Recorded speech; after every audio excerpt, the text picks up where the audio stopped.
DJ 칸트는 기관사였습니다. 그리고 그는 진실한 그리스도인이었습니다. 그를 사랑하는 목사님이 칸트 씨가 통행하고 있는 아름다운 옆 부근에 산장에 와서 묵게 되었습니다. 칸트 씨는 그 부근을 지날 때마다 경적을 울렸습니다. 그것은 목사님, 저를 위해서 기도해 주십시오 하는 신호였습니다. 그리고 자신도 가면서 목사님을 위해서 기도하겠다는 신호였습니다. 그러다가 그 목사님이 급한 일이 있어서 집으로 돌아갔습니다. 며칠 후에 큰 열차 사고가 났습니다. 신문에 이런 말이 기록되어 있습니다. 열차 사고 치고는 대사고였다. 그러나 한 사람도 치명적인 부상을 당하지 않았다. 이것은 다른 무엇으로도 설명할 수 없는 기적이다 라고 말입니다. 그 목사님은 칸트 씨에게 이렇게 편지를 썼습니다. 저가 너를 위하여 그 사자를 명하사 내 모든 길에 너를 지키게 하심이라. 저희가 그 손으로 너를 붙들어 발이 돌에 부딪히지 않게 하리로다. 목사님에게도 동시에 똑같은 성경 구절과 내용이 담긴 칸트 씨가 편지가 날아왔습니다. 목사님께서 기도해 주신 덕택으로 한 사람의 사고도 없었습니다. 신문에는 기적이라고 신문 기자들이 평했습니다. 이것이 천사들이 우리를 지킨 것이 아니고 무엇이겠습니까? 라고 쓰여 있었습니다. 기적은 우리들의 주변에도 수없이 이루어지고 있습니다. 이런 기적을 만나면 믿음이 생기고 하나님께 감격하는 삶을 살게 된다는 것이죠. 시편 78편 56절입니다. 그러나 그들은 지존하신 하나님을 시험하여 반항하여 그의 명령을 지키지 아니하며 라고 말씀합니다. 그런데 이스라엘 백성들은 그렇게 하지 않았다는 것이죠. 이스라엘 백성들은 하나님의 기적을 수차례 체험한 사람들이었습니다. 10가지 재앙으로 애굽을 물리친 사건의 목격자였고 홍해가 갈라져 그 사익길을 통과한 기적의 체험자였습니다. 매일 만나와 메추라기를 공급받는 은혜의 수혜자였습니다. 근데 이상한 것은 그들이 고난을 겪을 때마다 하나님을 시험하고 배반했다라는 것입니다. 특별히 기적으로 믿음이 강건하게 되는 것은 아니죠. 일상의 삶 속에서 일어나는 평범한 삶을 기적으로 믿고 하나님께 감사하고 감격할 때 기적이 되는 것입니다. 히브리서 11장 1절이죠. 믿음은 바라는 것들의 실상이요 보지 못하는 것들의 증거니 말씀하십니다. 하나님께서 기적을 베풀어 주지 않는다고 원망하고 불평할 것이 아니라 믿음의 눈으로 보면 우리의 삶이 모두 기적인 것입니다. 평범한 일상이 기적되는 것 이외에 특별히 우리를 놀라게 하는 기적 같은 일들이 우리 삶 속에 일어나고 있음도 여러분이 꼭 믿으시기를 바랍니다. 오늘 말씀은 40일간의 가나안 정탐을 마치고 돌아온 정탐꾼들의 보고 내용을 기술하고 있습니다. 40일 동안 가나안 땅을 자세히 살펴볼 수 있었던 정탐꾼들은 비교적 정확하고 상세하게 가나안 땅의 사정들을 이스라엘 백성들에게 전하고 있었습니다. 그러나 그 전달된 내용에 대한 정탐꾼들의 평가는 완전히 달랐다는 것이죠. 갈렙과 여호수아는 비록 그 땅에 거하는 거민이 강하고 성읍이 견고할지라도 능히 그들을 이기고 가나안 땅을 취할 수 있을 것이라고 보고했습니다. 왜냐하면 이들은 믿음의 눈으로 하나님의 역사를 바라보았기 때문에 그렇습니다. 반면에 믿음이 없었던 10명의 정탐꾼들은 결코 그 땅에 거민을 치지 못할 것이라고 보고했습니다. 결과는 어떻게 되었습니까? 우리가 잘 아는 대로 이스라엘 백성들은 40년 동안 광야에서 방황하게 되었다라는 것입니다. 오늘 본문을 통해서 기적을 만들어라는 제목으로 어떻게 하면 기적을 만들 수 있을지 하나님의 은혜를 나누겠습니다. 첫째로 현실을 볼 수 있는 눈이 있어야 된다는 겁니다. 27절이죠. 한번 읽어봅니다. 시작. 모세에게 말하 이르되 당신이 우리를 보낸 땅에 간즉 과연 그 땅에 젖과 꿀이 흐르는데 이것은 그 땅의 과일이니이다. 아멘. 가나안 땅의 특징을 말하고 있습니다. 첫째로 젖과 꿀이 흐르는 땅이라고 말하고 있습니다. 가나안 땅의 과일은 어떠했습니까? 민수기 13장 23절이죠. 또 에스벌 골짜기 이르러 거기서 포도송이가 달린 가지를 베어 둘이 막대기에 꿰어매고 또 성리와 무화과를 따니라. 여러분, 그 땅에 얼마나 햇빛이 좋았으면 포도송이를 사람이 메고 정도이었겠습니까? 근데 이 땅은 비옥함을 자랑하는 땅이 아니라는 것이죠. 문명이 발달한 땅도 아닙니다. 젖은 어떻게 얻겠습니까? 인간이 스스로 만들어낼 수 있는 것이 아닙니다. 다시 말해서 양과 소가 만들어내는 것입니다. 꿀과 벌들이 어떻게 만들 수 있겠습니까? 여러분, 인간은 만들 수 없는 것이죠. 다만 벌들이 꿀을 만들어내는 것이죠. 즉 하나님이 만들어 주셔야 된다는 것입니다. 이 땅은 어떤 땅이냐? 하늘만 바라봐야 되는 땅입니다. 이 땅은 애굽의 땅과 다르게 물을 빨아들이는 땅이라고 하는 것이죠. 그런데 젖과 꿀이 흐르는 땅이라고 말하고 있습니다. 젖과 꿀이 흐르는 땅은 인간적인 생각으로 경작할 수 있는 땅이 아니라는 말씀이지요. 다시 말해 하나님의 은혜가 머무는 땅이요, 하나님이 돌보아주시는 땅이라고 말씀하고 있는 것입니다. 신명기 11장 12절의 말씀이죠. 내 하나님 여호와께서 돌봐주시는 땅이라. 연초부터 연말까지 내 하나님 여호와의 눈이 항상 그 위에 있느니라 말씀하십니다. 그 땅은 하나님의 눈길이 머무는 땅입니다. 하나님께서 돌보시며 주의 백성이 주님의 음성에 충종할 때 피옥해지는 땅이라고 말씀하고 있습니다. 두 번째 특징이 뭡니까? 만만하지 않는 땅이라는 것이죠. 만만하지 않는 현실에 이스라엘 백성들은 당황해하고 있습니다. 하나님의 약속인 땅의 현실적인 문제는 바로 아낙 자손이 있었다는 거예요. 이방인들이 머물고 있었다는 것입니다. 28절에서 29절이죠. 한번 읽어봅니다. 시작. 그러나 그 땅 거주민은 강하고 성읍은 견고하고 심히 클 뿐 아니라 거기서 아낙 자손을 보았으며 아말렉은 남방 땅에 거주하고 헤딘과 여부스인과 아모리는 산지에 거주하고 가나안은 해변과 요단가에 거주하다이다. 아멘.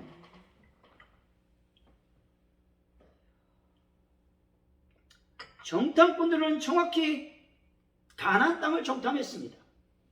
왜냐하면 어느 민족이 어디에 사는지, 성분은 어떠한지 정확하게 알고 있었기 때문에 그렇습니다. 정탐꾼들은 현실적인 문제를 정확하게 보았습니다. 기적을 만들 수 있는 기회를 갖고 있었단 말입니다. 그런데 현실적인 문제만 보고 믿음으로 나가지 않았습니다. 현실적인 문제만 보면 하나님께서 약속하신 가나안 땅에 들어가는 것은 불가능해 보입니다. 소망이 없어 보입니다.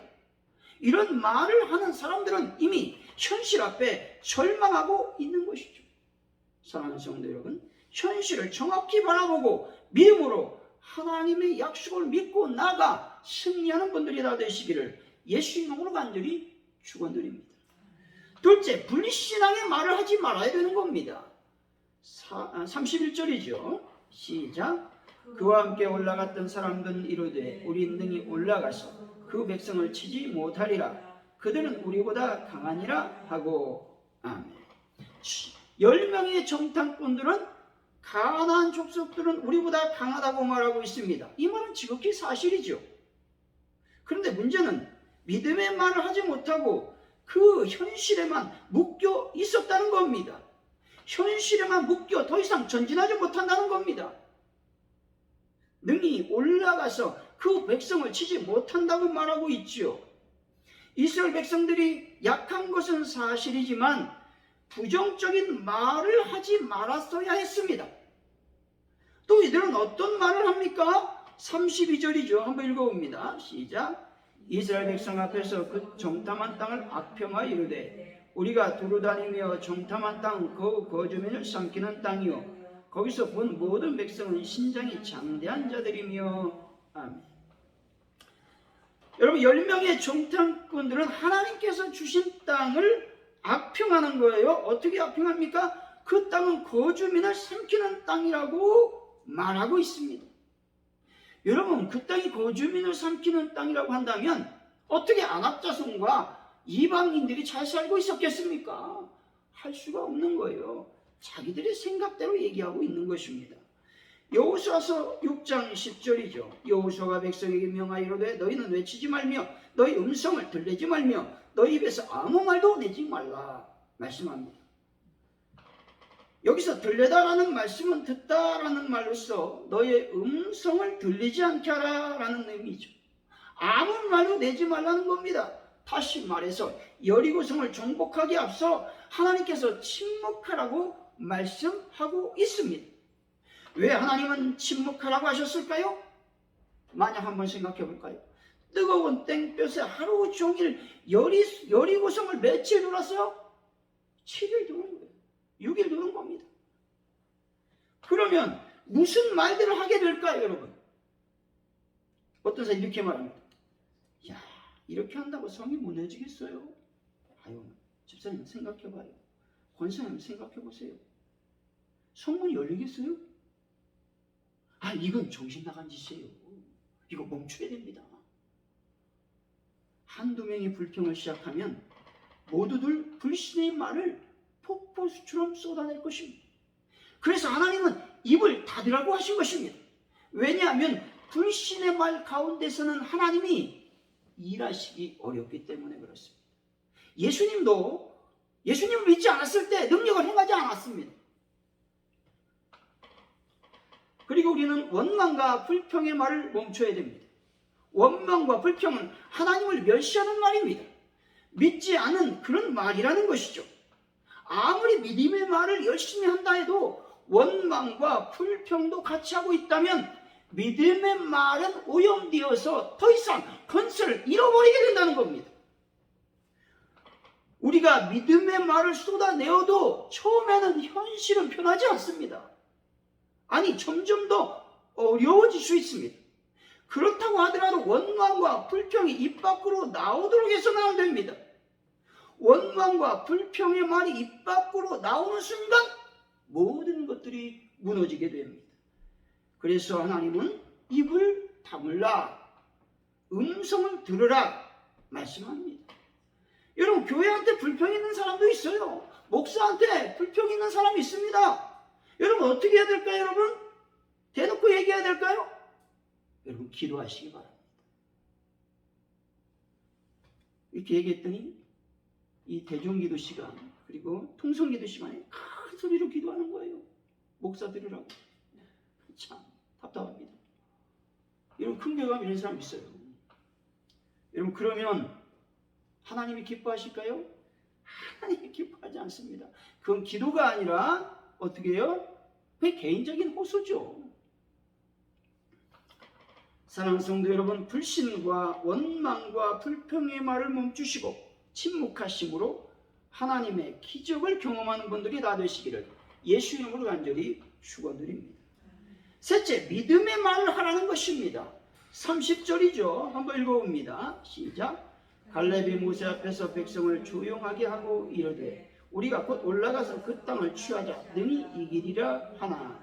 아멘.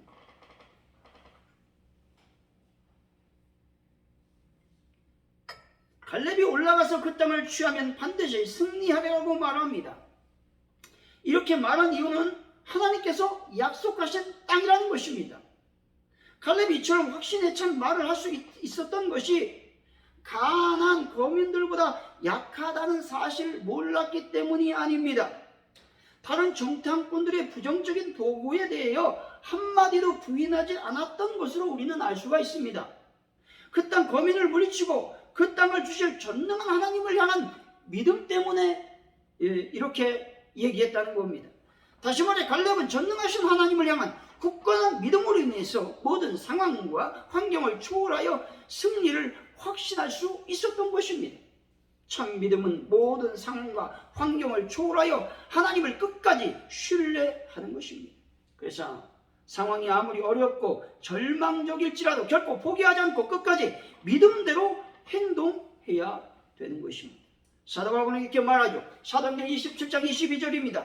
내가 너희를 권하노니 이제는 안심하라. 너희 중 아무도 생명에는 아무런 손상이 없겠고 오직 백분이리라 말씀합니다. 사도 바울은 풍랑이 일어나고 죽음의 공포가 몰려올 때 믿음의 말을 하고 있습니다. 바울은 믿음을 갖고 안심하라. 너희 중에 아무도 생명에 손상이 없을 것이라고 말하고 있습니다. 하나님께서 약속하신 것은 잘못될 걱정이 없습니다. 반드시 이루어질 것입니다. 그런데 그 약속을 들을 때 불가능해 보입니다. 현실적으로 생각해보면 전혀 이루어질 것 같지 않습니다. 창세기 10장 2절이죠. 내가 너로 큰 민족을 이루고 내게 복을 주어 내 이름을 창대케 하리니 너는 복의 근원이 될지라 말씀합니다. 하나님께서 아브라함에게 너는 큰 민족을 이룰 것이라고 말씀하죠. 복의 근원이 될 것이다. 내 이름이 창대케 될 것이다. 라는 말은 어느 정도 일리가 있습니다. 뭐 하나님이 없사하면 될 것이니까 말이지요. 그런데 큰 민족을 이룬다는 것은 의심의 여지가 남아있는 약속입니다. 그리고 큰 민족을 어떻게 이루느냐 문제는 아들을 중으로 이루겠다는 거예요. 창세기 15장 4절 5절이죠. 여호와의 말씀이 그에게 임하여 이르시되 그 사람이 내 상속자가 아니냐 내 몸에서 날 자가 내 상속자가 되리라 하시고 그를 이끌고 밖으로 나가 이르되 하늘을 우러러 뭇별을 셀 수 있나 보라. 또 그에게 이르되 내 자손이 이와 같으리라. 아무도 없어요. 자식이 없는데 하늘을 보면서 자손이 이렇게 많아질 거라고 말씀하고 있는 겁니다. 지금 자식이 없는데 여러분 믿음이 가겠어요? 믿을 수 있겠습니까? 자녀가 없는데 큰 민족을 이룬다는 그 말을 믿는 자체가 어리석은 일 같습니다. 하지만 아브람은 여호와를 믿었습니다. 하나님의 약속을 믿었는데 결국 어떻게 되었습니까? 이삭을 낳게 되었습니다. 아브라함은 아브라함으로 열국의 아비가 되었습니다. 큰 민족을 이루었습니다. 하나님의 약속은 변경이 없으시다는 것을 여러분 믿고 믿음의 말을 하시기를 바랍니다. 따라서 하나님의 약속을 믿고 신뢰하며 믿음의 말을 해야 됩니다. 그럴 때 희망과 소망이 생기는 것입니다. 이사야서 55장 7절이죠. 악인은 그 길을 불의한 자는 그 생각을 버리고 여호와께로 돌아오라.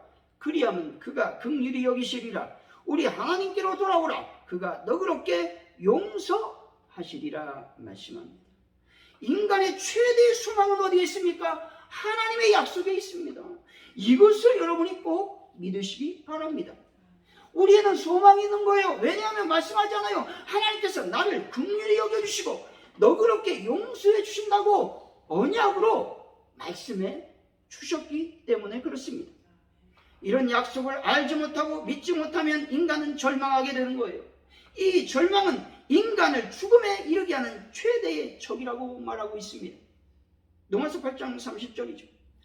또 미리 정하신 그들을 또한 부르시고 부르신 그들을 또한 의롭다 하시고 의롭다 하신 그들을 또한 영원롭게 하셨느니라 말씀합니다. 하나님께서 나를 영원롭게 하실 것이라고 약속하셨습니다. 그러니 반드시 우리는 하나님 앞에서 영원롭게 될 것입니다. 비록 우리가 사람 같지 않은 말을 할지라도 실패할지라도 철없이 말한다 할지라도 하나님께서 나를 영원롭게 하실 것입니다.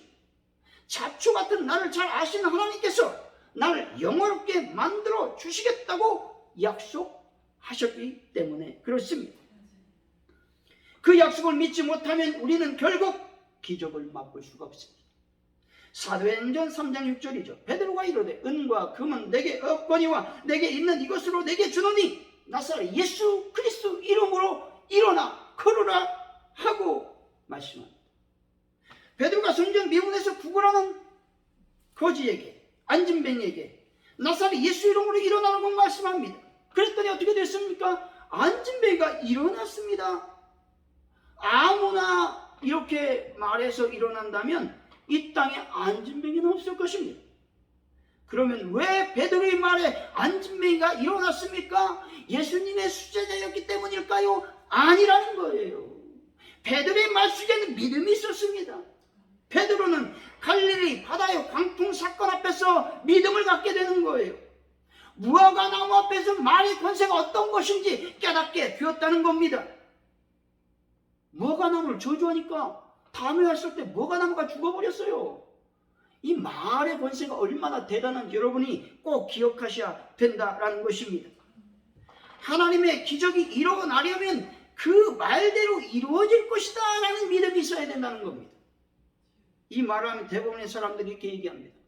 목사님, 저는 믿음이 있습니다. 근데 왜 내가 말하면 이루어지지 않습니까? 여러분, 이럴 때 우리는 이렇게 알아야 되는 것이죠. 믿음이 있는 사람이 왜 안 되지라고 말하지 않는다는 겁니다. 믿음이 생기지 않으니 아직 믿지 못하게 되겠고 왜 안 될까 의문이 생기게 된다라고 하는 것입니다. 이것은 인간으로서 당연한 의문이죠. 하지만 믿음이 올 때까지 여러분 침묵하며 말해야 됩니다. 믿음이 있다면 결코 믿음의 말을 멈추지 않습니다. 믿음의 말은 여러분들이 환경을 바꿀 것입니다. 믿음의 말은 여러분 속에 두려움을 몰아낼 것입니다. 믿음의 말은 결코 낙심하거나 절망하지 않도록 하나님께서 우리를 지켜주시는 버팀목이 된다라는 말씀입니다. 사랑하는 성도 여러분, 분열과 불가능의 말을 하지 말고 오직 믿음의 말을 하심으로 기적을 만들어내는 분들이 다 되시기를 예수 이름으로 간절히 축원드립니다. 결론적으로 기적을 만들려면 첫째로 현실을 정확하게 볼 수 있어야 됩니다. 둘째로 불신앙의 말을 멈춰야 됩니다. 셋째로 믿음의 말을 해야 됩니다. 사랑하는 성도 여러분, 불신앙의 말을 멈추고 냉철한 현실을 정확히 볼 수 있는 눈을 달라고 기도하시기 바랍니다. 그러면서 믿음의 말을 믿음이 생길 때까지 하심으로 하나님의 놀라운 하나님의 기적을 체험하는 분들이 다 되시기를 예수 이름으로 간절히 축원드립니다.